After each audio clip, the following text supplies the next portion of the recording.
ଈଶ୍ୱର ଚରିତ୍ର ବହୁତ ହି ବିଚିତ୍ର। ସେ ଦେବତା ମଧ୍ୟ ଏବଂ ରାକ୍ଷସ ମଧ୍ୟ। ସେ ଭଲ କାମ କରେ ଏବଂ ମନ୍ଦ କାମ ମଧ୍ୟ କରେ। ସେ ସତ କହେ, ମିଛ ମଧ୍ୟ କହେ। ସେ ଦାନ, ଦୟା, ଧର୍ମ କରେ ଏବଂ ହିଂସା ମଧ୍ୟ କରେ। ଏହା କାହିଁକି?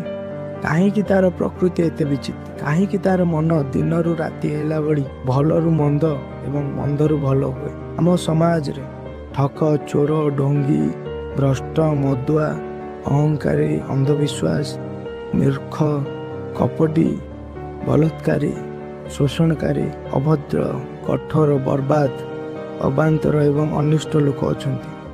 ଆମ ସମାଜରେ ସମାଜସେବୀ, ଧାର୍ମିକ ଲୋକ, ଦାର୍ଶନିକ ଲୋକ, ବିଜ୍ଞାନୀ ଲୋକ, ଜ୍ଞାନୀ ଲୋକ, ସଚ୍ଚୋଟ ଲୋକ, ନୈତିକ ଲୋକ, ସତ୍ୟବାଦୀ ଲୋକ, ଦୟାଳୁ ଲୋକ, ସାହାଯ୍ୟ କଲାବାଲା ଲୋକ ମଧ୍ୟ ଅଛନ୍ତି। ତାହେଲେ କ'ଣ ଗୋଟେ ମଣିଷକୁ ସମ୍ପୂର୍ଣ୍ଣ ଭାବେ ଖରାପ କିମ୍ବା ସମ୍ପୂର୍ଣ୍ଣ ଭଲ କହିହେବନି? ବୋଧେ ଏହା କହିବା ବହୁତ ମୁସ୍କିଲ। ମଣିଷର ଜୀବନ ଏକ ଦ୍ୱନ୍ଦ୍ୱ, ଯାହା ଆଲୋକ ଏବଂ ଅନ୍ଧକାର, ଜୀବନ ଏବଂ ମୃତ୍ୟୁ, ସୁଖ ଏବଂ ଦୁଃଖ, ଭଲ ଏବଂ ମନ୍ଦ ମଝିରେ ଝୁଲୁଥାଏ। ତାହେଲେ କ'ଣ ମଣିଷ ଗୋଟେ ବହୁରୂପୀ ଏଣ୍ଡୁଅ ଯେ ନିଜ ସ୍ୱାର୍ଥ ଏବଂ ସ୍ୱଭାବ ଯୋଗୁଁ ଜୀବନ ସାରା ନିଜ ରଙ୍ଗ ବଦଳି ବଦଳି ବଞ୍ଚୁଥାଏ ଏବଂ ଅନ୍ୟକୁ ନିଜ ରଙ୍ଗ ବଦଳିବାର ଦେଖୁଥାଏ? ତାହେଲେ କ'ଣ ଗୋଟେ ସମ୍ପୂର୍ଣ୍ଣ ଭଲ ମଣିଷ ହେବା ଅସମ୍ଭବ? ଭଗବାନ ଆମକୁ ସେମିତି କାହିଁକି କରିଛନ୍ତି? ଗୋଟେ ଭଲ ଏବଂ ମନ୍ଦ ମଧ୍ୟରେ ଥିବା ଏକ ଦ୍ୱୈତ, ଏକ ଦ୍ୱନ୍ଦ୍ୱ, ଏକ ବିଭ୍ରାନ୍ତରେ ବଞ୍ଚିବା ତାର ଭାଗ୍ୟରେ ଲେଖା ହେଇଛି କି? ଆମକୁ ଏହାର ଜ୍ଞାନ ଦରକାର।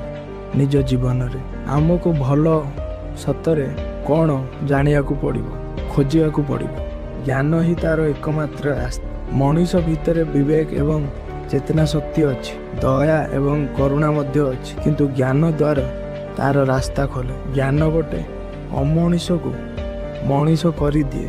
ଆମ ପୂର୍ବପୁରୁଷ, ଆମ ମୁନି ଋଷି, ସନ୍ଥ ଏବଂ ମହାପୁରୁଷମାନେ ଆମକୁ ଅନେକ ଜୀବନକୁ ବଞ୍ଚିବାର ଉପାୟ, ସମାଜକୁ ଚଳେଇବାର ଉପାୟ କହିକି ଯାଇଛନ୍ତି, ଯାହା ଆମେ ସମ୍ପୂର୍ଣ୍ଣ ଭାବେ ଭୁଲି ସାରିଛୁ। ସେହିପାଇଁ ଆମେ ପଶୁ ପ୍ରକୃତିକୁ ପଳେଇ ଯାଇଛୁ, ସଂସ୍କୃତି ଏବଂ ସଭ୍ୟତାକୁ ଭୁଲି ଯାଇଛୁ, ଆମ ଧର୍ମକୁ ଭୁଲି ଯାଇଛୁ, ପୃଥିବୀକୁ ଧ୍ୱଂସ କରିବାରେ ଆଗେଇ ଯାଇଛୁ, ନିଜକୁ ଏବଂ ସମସ୍ତଙ୍କୁ, ଜଗତକୁ କଷ୍ଟ ଦେଉଛୁ। ମଣିଷ ଜୀବନରେ ଗୋଟେ ପରିବର୍ତ୍ତନ ଦରକାର ଏବଂ ଏହାର ରାସ୍ତା ଆମର ଶାସ୍ତ୍ର ଏବଂ ଆମର ଧର୍ମ ଜ୍ଞାନରୁ ହିଁ ମିଳିବ। ଜ୍ଞାନରେ ଆଗେଇକି